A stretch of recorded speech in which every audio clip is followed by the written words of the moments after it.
Former three-time world title challenger Matthew Macklin, who has his first fight at home in almost 5 years. Adam Smith joins Glenn McCrory for commentary after our MC, John MacDonald.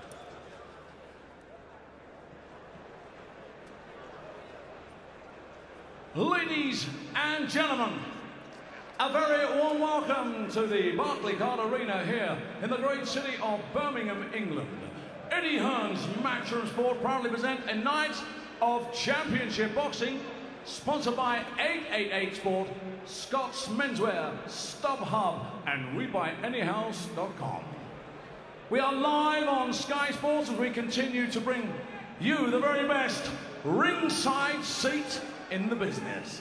All the officials have been appointed by the British Boxing Board of Control. Here with us at ringside, our steward in charge is Mr. Dave Roden, and our area representatives Richard Vaughan, Martin Flory, Brian Stanford.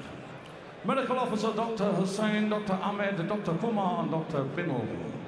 Our inspectors Dave Biddle, Matt Harris, Richard Parsons, Edward Rose, and James Allen.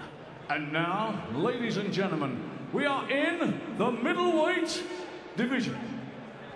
8 rounds of boxing, and introducing to you firstly, fighting out of the red corner wearing the blue trunks, trimmed with white, weight in 11 stone 4 pounds 5 ounces, 35 professional contest with 25 wins, 19 inside the scheduled distance, just 8 defeats and 2 draws. He comes to the ring as the reigning Hungarian middleweight champion. Ladies and gentlemen, originally from Saransk in the Ukraine, now boxing out of Budapest, Hungary, would you please welcome Sandor Micsko! And it's time now to welcome home, fighting out of the blue corner wearing the green, white and orange trunks, weight in 11 stone 11 pounds, 37 fight record, 31 wins, 20 inside the scheduled distance and 6 defeats. Comes to you, undefeated former Irish, British and European champion, and ladies and gentlemen, remarkably a 3-time world title challenger, originally from Ireland and boxing out of Birmingham, England. Would you please welcome Mack The Knife Macklin! Taking the bell is Martin Fallon. Our referee in charge of the action is Mr. Sean Messer. This is 8 3-minute rounds. Macklin. Okay, give me a good clean fight. When I say break, don't stop punching and step back. Obey me at all times and protect yourself at all times. Understood? Touch gloves. Good evening, everyone. It's brilliant to be back in Birmingham, a city steeped in boxing history back to the bare-knuckle days. Owen Moran, a star in the early part of the 20th century. There was Jack Hood, Bunny Johnson, Pat Cowdell. More recent times, Hughie Ford, Wally Swift Jr., Robert McCracken, Wayne Elcock, and of course this man, Matthew Macklin, now 32, late on in his career by his own admission, and Glenn trying to keep the magic going. Yes, he is. He's had a very good career, challenged for the world title on 3 occasions. Never quite won it though, and then finds himself stopped in his last fight and desperately trying to get himself back in with a win. Yep, it was a really frustrating year for him, Matthew Macklin, which ended in Dublin in front of so many fans against Jorge Sebastian Hieland. It was very sharp on the night and stopped Macklin in 10. It was quite sad to see at the end for Macklin, and we wonder how much is left. His trainer and old foe, Jamie Moore, says what he's seen in sparring, there's plenty. What does Sandor Micsko bring here? He's been stopped a few times. He has won 25 of 35, but at a much, much lower level than Macklin.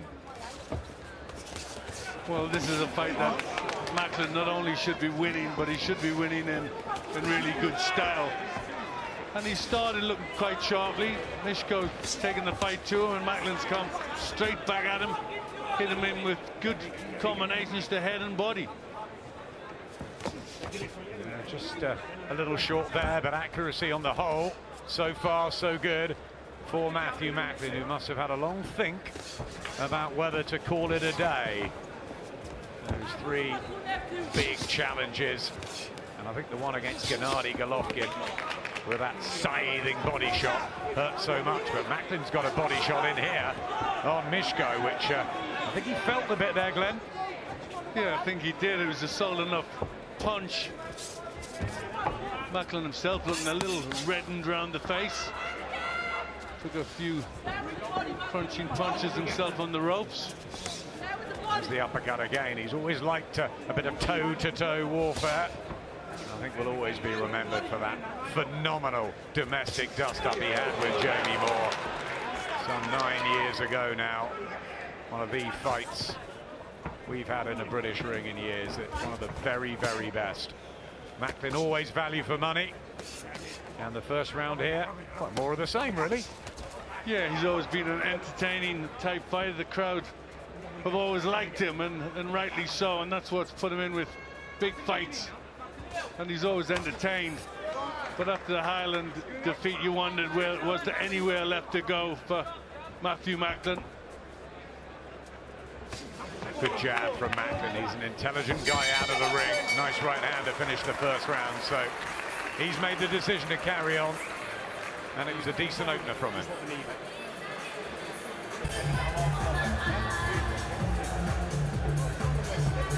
Welcome back to Birmingham. Matthew Macklin in the corner with Jamie Moore. And he looked okay in the first, didn't he? Yeah, they've shown a bit of his old class. Nice left hook to the body. Difficult, though, year for him, with Jamie Moore being shot out in Marbella and coming back from that horrendous injury. So he was sort of without a trainer. He'd been promised a rematch with Felix Sturm, a fight with Daniel Giel, and then he had the loss to Hieland. Yeah, he seemed like he's a little bit in no man's land. Too many distractions outside of the ring, and that seemed to get to him. It was a bad loss, though. And you got to wonder what's left in his career. I'm sure he dreams of a shot at Andy Lee, who had such a great end to 2014. What an affair that would be, maybe in Dublin. But that's still a long way off. He's got to get winning again, Macklin. Should do here against Sandor Micsko from beautiful Budapest in Hungary. But his boxing not quite so beautiful, pretty ragged at the moment. He's rushing in, Micsko, and defense open. I think Macklin carries more power.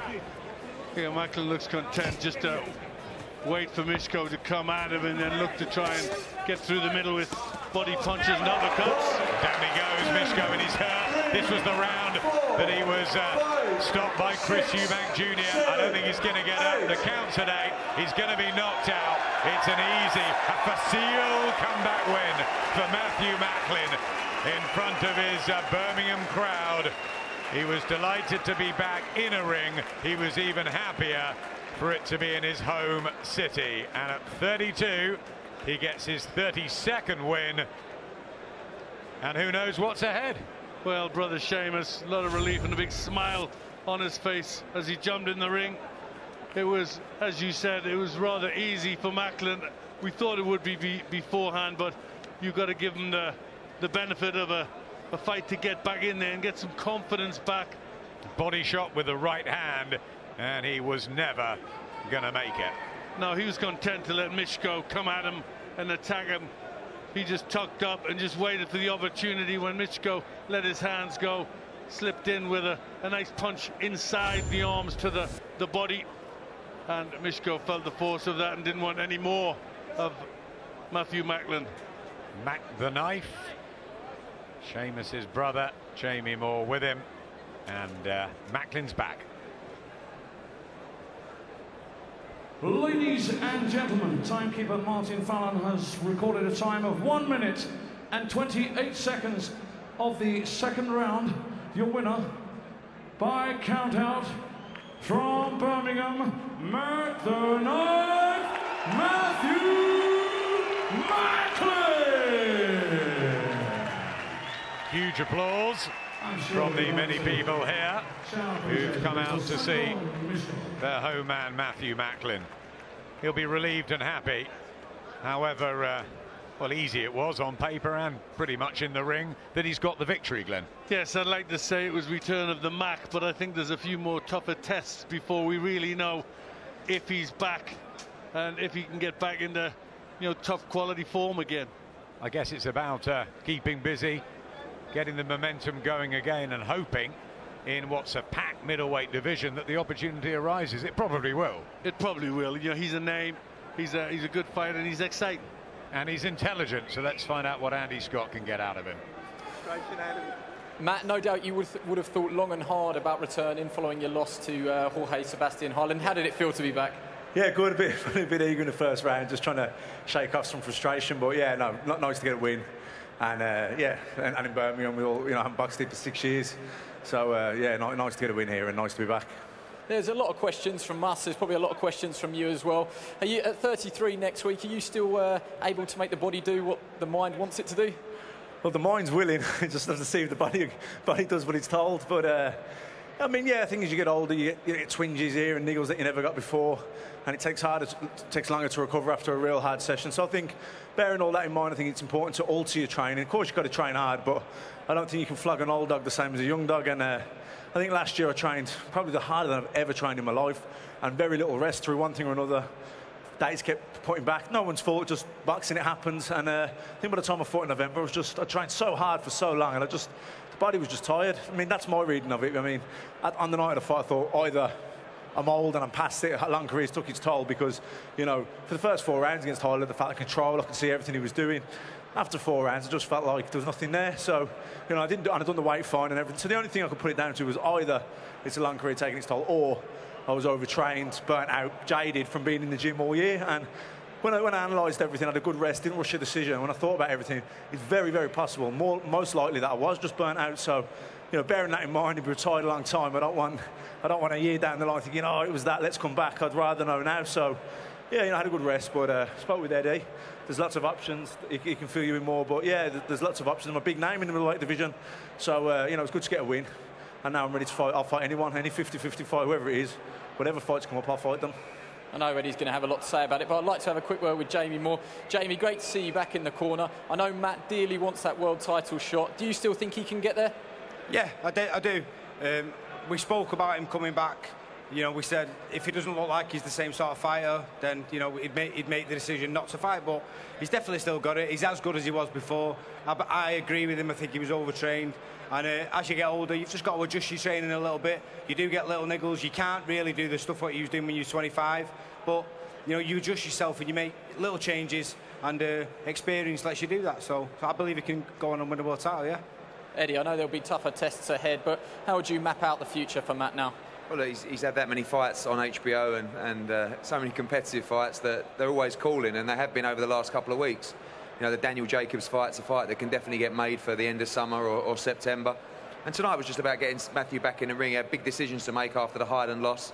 But, you know, like I said, he's very popular out there, and now he's got that win as his last fight. I think the Jacobs fight is one that Matthew really wants. Of course, the Andy Lee fight in Ireland is one that always stands out, but I'm pretty sure you'll see Matthew Macklin challenging for the world middleweight title next. Great to see you back. Paul, I saw a little tweet from Lou